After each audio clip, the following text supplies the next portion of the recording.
I remember back in high school, I had a class called Theory of Knowledge, TOK, if you're familiar with it. And it was then when I first got introduced to the concept or the idea that the moon might not exist if no one was perceiving it at any given point, at a given point. Similarly with everything else, with anything else, what guarantees that the moon is still there when no one is looking at it at a given time period? Now, I know that through hard cold science, which tells us that the moon must in fact be there, otherwise the solar system cannot function the way it is, this earth wouldn't be the way it is, everything wouldn't be the way it is.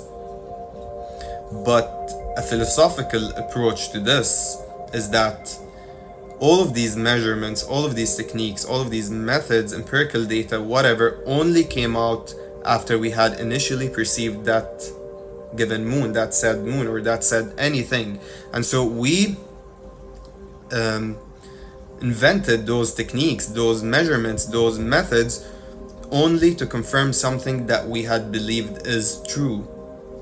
And philosophically, an effect which happened due to a cause is only relevant for that cause. It's not like that we invented those methods and techniques and then they told us, they led us to the fact that there is a body, a weird body thing laying next to Earth. But it was the other way around, that we perceived it and we invented all of those measurements based on our perception. And so, in short, philosophically, in most philosophical disciplines, there's no way around it. It cannot be confirmed that the moon is always there when no one is looking at it. And that's what TOK taught us. That was the first time I was introduced to this fact. What if there's something that no one on earth is looking at it? What guarantees it's not in a different dimension? It did not just wander off and then immediately came back when someone looked in its direction. And the reason I'm saying all of this is because I want to put you in perspective of how you are co-creating your reality. And that is the reality you chose. And that you are continuing to create this reality for yourself. Or rather, you are continuing to assume that this is the only reality possible for you. And that's why it remains your reality. It's similar to what happened in the movie The Matrix, where Neo and Trinity were, Trinity was getting Neo to go, to exit, to quit the simulation, and then he was freaking out that he was all over the place because he did not understand anything, he did not know, and she was not giving him answers, they were short on time and this and that. And then he asked to stop the car, and he was getting out of the car, and when he first opened the door and looked at the way back, she told him that where this way is leading to. That where exactly this road is taking you to, and it's not somewhere where you feel fulfilled. It's not somewhere where you actually want to be. It's somewhere where it's all just an illusion, that you were not really fulfilling that purpose you've been called for. And so it is your choice, and you know it. If you're watching this now, you're meant to be here. You know that you've been trying one approach to life, that approach which has been encroached in the system, encroached in our programming, and we continue to function through it. You continue to live life caring so much, deeply, thinking that, living out in survival, basically, is the mode I'm actually speaking about, where you're expecting, you're always on your care, you're always so worried about things going wrong or not happening the way you want. You're thinking about everything, you're trying to control everything, because it's all, if you don't want anything to go wrong, you want to create the perfect reality for yourself. And look where that led you. You've been living in survival. This is all survival. No matter how much you think you've ridden yourself from survival mode living, there's always traces and there's always things that put you back in survival. And so it led you to where you are now. And I'm guessing it's not really where you would like to be. I'm guessing that you've been called, that you've heard a calling to a higher purpose, to higher meaning, to a life which is way more fulfilling, and that's what led you here. So back to, how do you co-create in this illusion, in this whole big illusion? Because that's all reality is. It's the same as if, that's also an example from TOK. What guarantees, what tells you that you cannot sit on air? Because if you had the same conviction that of you sitting on a solid chair, if you had that same conviction, if you shared that same conviction for the fact that you can sit on air, if you went and tried to sit on air and then you fell down, you were like, how did I fall down? How did this happen? What's going on here? Is this magic? Why did the air not carry my body when I tried to sit on it? Can you really get yourself to that conviction regarding sitting on air? Because if you would, what guarantees that you wouldn't be able to sit on air? That's all part of this whole illusion. And that's what you need to understand. You need to master the illusion. You've been trying for so long to control the illusion, to be a part of the illusion, or to exit, to quit this illusion and run away to whatever seems more real to you. But the best way to master the illusion is not to control it, is not to quit it, is not to exit from it, is not to fight it, is to be the illusion. If it's all an illusion which feels so real to us, which is a part of, it's like a game, it's just one big game, that's life. And to win in life, you win the illusion. You have to win in this illusion, at this illusion. And to master the illusion, you become the illusion. You assume whatever you want out of life. Just my last video was about the law of assumption, briefly about that. And that's how, ancient civilizations were able to, it's mentioned in the Hermetic Sciences, the law of assumption first elaborated on the way we know it as in the Hermetic Sciences. And that's how they tuned into their God aspects and unlocked so much of their potential, tuned them into what's beyond this reality. Because if you live life believing fully that it's just this, that you're just this physical ego, that you have to do and get everything done through your physical efforts, then that's all it's gonna be for you. But if you want to play in this illusion, if you want to make it in this illusion, you become the illusion. Acknowledge that it is an illusion and that you are a player in it, which is connected to a higher source. And through that higher source, it's like a cheat code, assume whatever you want from life. Stop caring so much. Stop caring about things going wrong. Stop caring about things not working out. Stop caring about your life getting messed up. And just focus on assuming the best for yourself. If it's an illusion, that you can be anything, being the illusion. And you can be anything by thinking it, by feeling it, by living it, by acknowledging it, by being it, by simply saying that you are it. That life is always working out in your favor, that life is always having your back, that you are always protected, that everything that's happened so far in your life was only leading you to this greater purpose, to this higher meaning, to this very fulfilling life you've been seeking. Because it taught you things, it brought things to your awareness, it made you realize things. And as you start assuming this greatness out of life, assuming out of grace, because you know your worth, you know that it's working out for you, you know that it's an illusion, and you are a creator of that illusion. You are co-creating it for yourself, and so you're assuming anything. You could assume that a solid chair, that you can assume that you could sit on air, on a chair made out of air.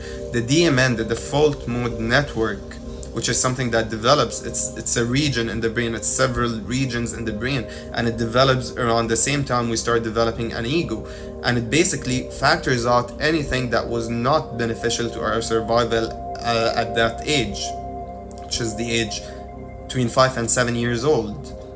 And so if you were able to walk through walls and you share that with your parents, and they were like, they shunned you down and they laughed at you and they just, ignored it, they neglected it, you felt as if it's putting you down on the survival hierarchy, that it's not serving your survival purposes, it's only just a matter of laughter for others, it's people are gonna think you're crazy, it's not really helping you.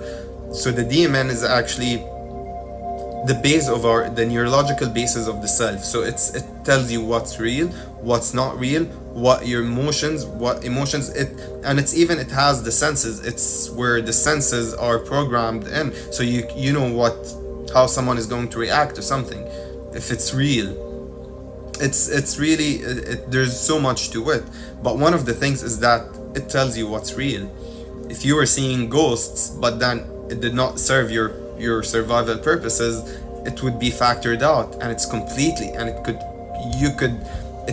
can completely make it unreal for you.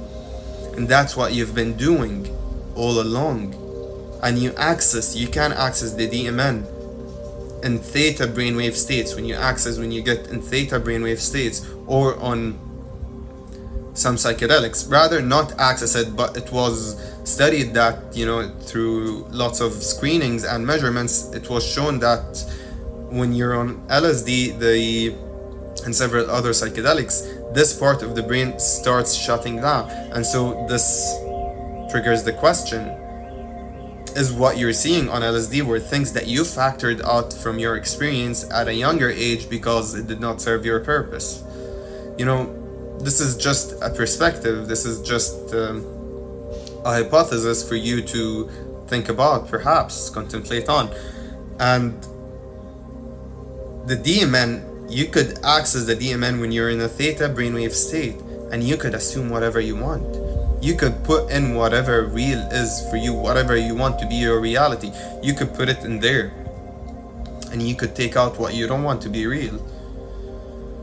It holds it. You could completely reprogram yourself if you're able to access what's in the DMN, if you're able to change what's in the DMN.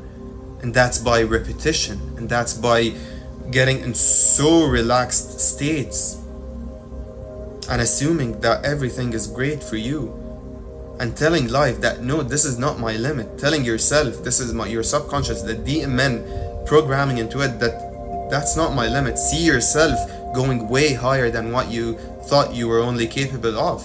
See yourself getting it done, whatever it is you want done. See yourself living the life you want, and see yourself worthy of it. So don't see it as something weird. Don't, because it's gonna feel weird if it's something that you're not aligned with, if it's something that's opposing your programming, it's gonna feel weird and it's gonna feel wrong, and your mind is gonna be resisting it. You're gonna feel as if you're faking it, you're lying to yourself. But keep faking it until it gets programmed, because it's all just one big illusion, and you can program into it whatever you want. You can program into it whatever reality you want. It's not set in stone. It's not that you have to live like this and you have to walk all of those steps to get to that place, and if you were not born in this specific environment, you will never be able to get to that place or this or that. It's an illusion, and the ones who mastered the illusions are the ones who are in top, are the ones who are living the most fulfilling lives, are the ones who are living gracefully and gratefully to life. They are the ones who mastered the illusion, because they became the illusion. They chose themselves. They chose to trust in themselves. They chose to go for it, for whatever they wanted, because they did not care. They assumed that it's gonna work out, because that's your worth. And so enhance your worth, enhance your attitude to life, enhance your gratitude, enhance your confidence. Tell yourself the things you want, you wish that were told to you as a youngster when you were in this theta brainwave state. Go deep into your mind and be anything. Trust in yourself and let go of control. Let go of, because this desperate need to control, this need to care about each and everything, this this need for, to work so hard to make sure everything is alright, that's all coming from your desperation. That's all coming from your lack of belief in yourself. It's coming because you don't trust enough. It's coming because you feel desperate and helpless, so you're only confirming it. The more you indulge in those feelings or beliefs or needs, the more you confirm it to yourself, to your essence, the more you imprint it onto your subconscious, and then that becomes more and more of your reality. But when you hand it over, when you go like, I know what I'm worth, and I'm getting there one way or another. I don't care how I'm gonna get there, but I know this is the life for me. I know this is that's where my fulfillment lies, and so everything becomes fulfilling because you know that every step you're taking is leading you there. So it's all one big life you're grateful for. You know you're the master of this illusion. You know that you are a co-creator and you can get anything done. And so you're grateful for all of it and you live in grace. And that's when you're able to become a co-creator. That's when you go raise so high, your frequency so high that you're a living creator of your reality. You create your reality as you live it. There are many people living like that. Everything that happens in their life is exactly what they want it to be. Partially because you are living in full acceptance and gratitude to life and understanding that everything that's happening is part of your journey, of your amazing journey, of your fulfilling life, and partially because you actually manifest the specific things you want. Because in order to master the illusion, you have to become the illusion, and becoming the illusion is becoming anything you want in life. With that being said, thank you so much for tuning in to another video by AfsConsciousFrequency. Don't forget to like this video and subscribe to my channel because it helps me so much, and it helps this video find its way to many more others who might actually need it.